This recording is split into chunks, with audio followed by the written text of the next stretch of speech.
But so far, it's not back to normal for Egypt's famous tourist attractions, key to the country's economic health. It's frustrating businessmen and travelers alike. This has been a dream of mine ever since I was a child, to come in here and to see the pyramids and to get this close and to be shot for no reason. They could open the gates right now, we could all go in, nothing would happen except for Egypt would make some desperately needed money. The protest led to the closure of the entire area. Guests aren't coming here, either to the hotels or to the pyramids. The entire area is closed. There's no more business. This has destroyed the entire country. Perhaps even more devastating, Human Rights Watch says nearly 300 people have been killed so far during the uprising. The pall of insecurity hangs over the country. Private tennis clubs are still packed, but for millions of ordinary Egyptians, professional football matches have been canceled until further notice. Another casualty in what many are calling a time of revolution. Rosalind Jordan, Al Jazeera. Well, we're joined on the line now by our correspondent in Cairo. His identity is not being revealed for security and safety reasons. How significant is the release of this Google executive while Ghonim, and is it likely to galvanize the protesters? I think potentially it's highly significant, Darren. I've been speaking to some of the protesters, and you get a sense of what a big moment this is for them, and the pro-democracy movement at large. I mean, here's a guy who appears on a private TV show with a viewership that reaches into tens of millions of homes, and I think the protesters are very moved by his words. I mean, he describes he was blindfolded for 12 days. He said his detention was a crime which we are fighting, he says, and but at the same time quite cautious. He thanked the Secretary-General of the NDP for helping for his release.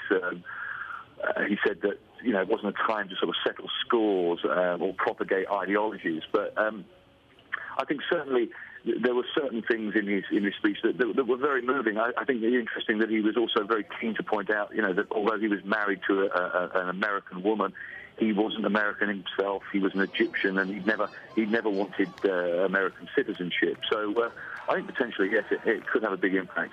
While Ghonim seems to be a symbolic figure in all of this, but now we understand 6 people have offered themselves up as the voices of the demonstrations in the square. What do the protesters make of that?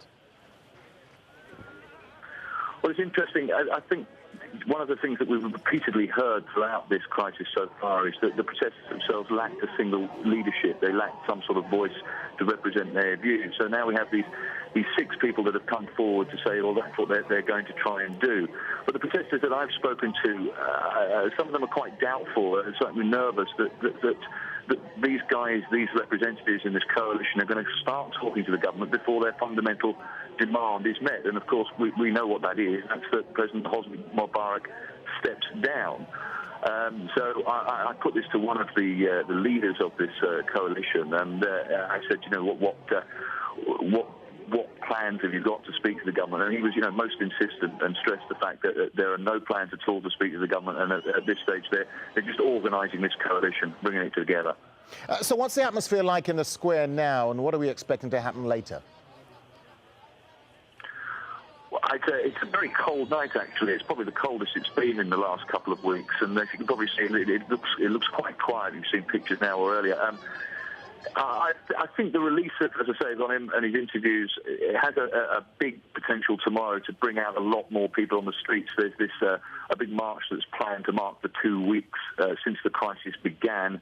So we'll just have to wait and see. I think that the protesters are also well aware that outside of the square, you know, there might be millions of people who share some of their views and want political change in this country, but they're also aware that these guys are trying to get on with their lives. These people are trying to restart their lives after the violence. So you also have to remember that it's a working day tomorrow. We'll see. I think, yes, there could be a big turnout tomorrow for this march. All right, our correspondent there in Cairo, thank you very much indeed. Now, new video has emerged of some of the worst violence in Egypt's capital last week. Here's Andrew Simmons with more. A crowd of anti-government protesters surrounding a pro-Mubarak supporters bus that had driven at speed into their number earlier. It's late last Wednesday night.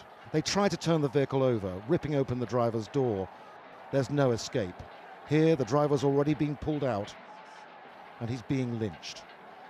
From these pictures, it appears no one else was on the bus but we can't verify that, and the fate of the driver is unknown.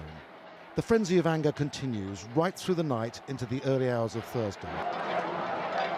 Across the bridge, pro-Mubarak supporters on the move again, seemingly intent on more confrontation. But it all goes wrong. A mob of anti-government protesters swelling in numbers and showing no mercy. Each of the 9 men are attacked. Revenge for the earlier violence in which many of their numbers were killed. Hatred. While some of the men are led away, beaten as they go, another was singled out. It hasn't been possible to establish how many victims of this night lived or died. This was all filmed by a European cameraman. He says 14 minutes later, there was yet another dimension to the violence. Gunfire on the bridge aimed at anti-government protesters. A laser picks out individuals. This round finds its target.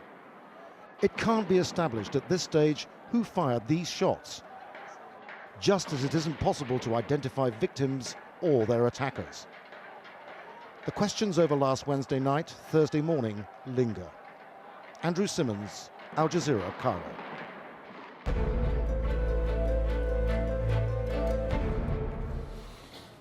Southern Sudan is waking up to the prospect of becoming the world's newest nation. Official results confirmed almost 99% of voters in favour of going it alone. Independence comes into effect in July, and as Harry Matassa reports, concerns remain about the future. It was expected most Southerners would vote to separate from the North, but the overwhelming numbers of people who did so is amazing for people here in the South. It just shows how desperately and how urgently people here have wanted to split, and they voted for secession. The main hope for the people is that perhaps if they govern themselves, they will be able to develop a region that they feel has been neglected for many, many decades by officials in the North. It's going to be a huge challenge, a huge task for officials.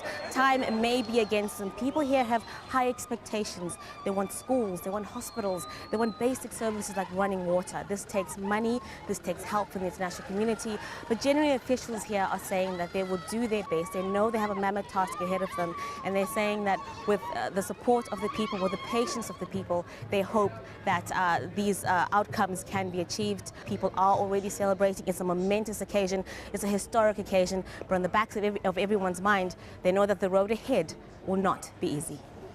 A separatist leader says he ordered the suicide bombing that killed 36 people at Russia's busiest airport last month. Speaking in a video carried by an Islamist website, Doku Umarov described the attack on Moscow's Domodedovo airport on January the 24th as a special operation directed against the Russian people and its Prime Minister Vladimir Putin.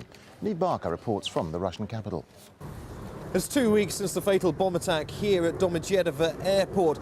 A bomb attack that exploited a key weakness in the airport's security, targeting perhaps the most vulnerable section of the airport, the arrivals hall.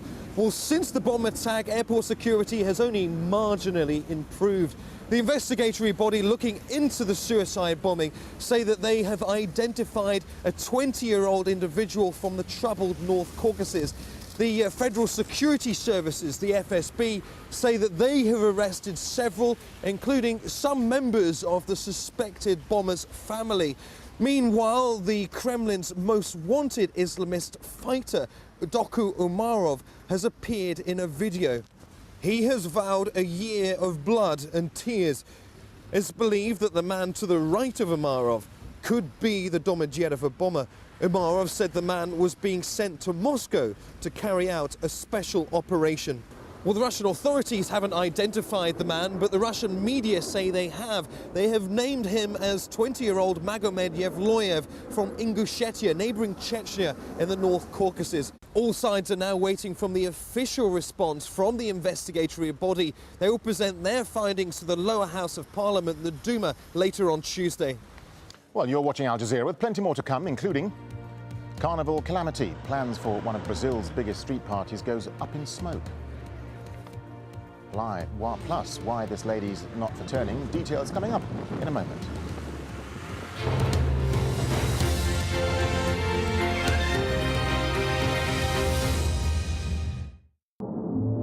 As the clouds roll in across the Mediterranean, you'll still find it easy to drift away.